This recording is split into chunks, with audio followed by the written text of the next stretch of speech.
A lot of people talk about AI and the future, the present, and the past. But focusing on the present and the future, do you think AI is going to be something that is more used in the future? And how do you think people can get better at using AI?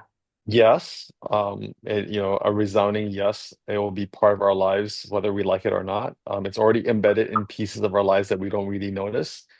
To get better at it, if you look at the people who are most successful at using AI, they never took a prompt engineering course. They had certain skills that just made them so much better at interacting and using AI tools.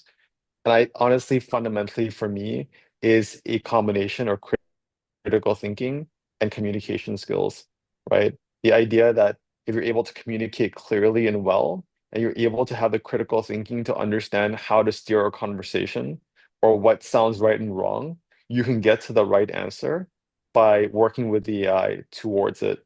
But for people who are lacking communication and critical thinking skills, they think they could single shot their way to the right answer, meaning one prompt and then they get the answer they want. It doesn't really work that way. So yeah, I think base skills goes back to the skills that have always made people very successful. So let's say someone who's watching this who wants to build a business with AI, where would you recommend they start, and what do you think are some key points that they should consider in terms of their brainstorming process? As with anything, start with the problem. AI is not necessarily the solution that will solve that problem, right? So I think a lot about this. If AI has made us so much faster at doing things, right? The email that could have taken 15 minutes will take two. That report that could have taken 3 hours will take 30 minutes. How come our overall productivity hasn't increased 3 to 5x? It's because those were never the bottlenecks to our productivity anyway. Writing faster emails and generating reports never produced the productivity that we really were after.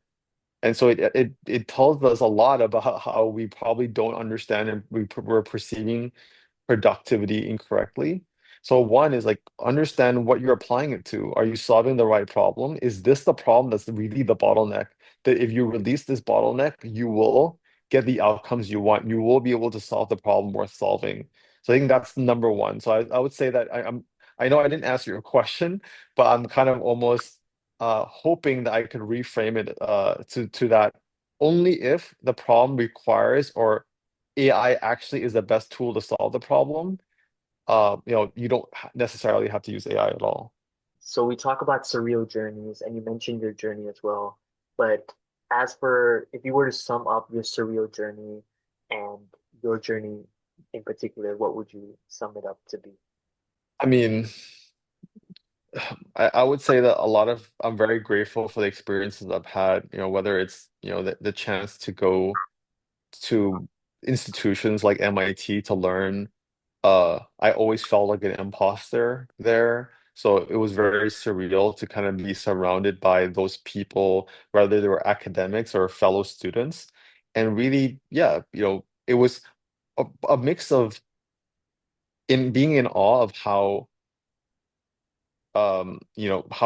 amazing and inspiring they are, but also the fact that you can learn how to, keep up with them, right? So I went from a moment of feeling like an imposter walking to these like environments every day to feeling that, oh yeah, you know what, maybe I belong here.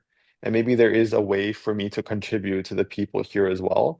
And that if they see value in what I'm doing, who am I to second guess them if they're as open and intelligent as I think they are. So I think that's been the most surreal moments are the moments I'm very grateful for opportunities that are I always felt were outside my where I was supposed to be and finding my way to feel more at home there.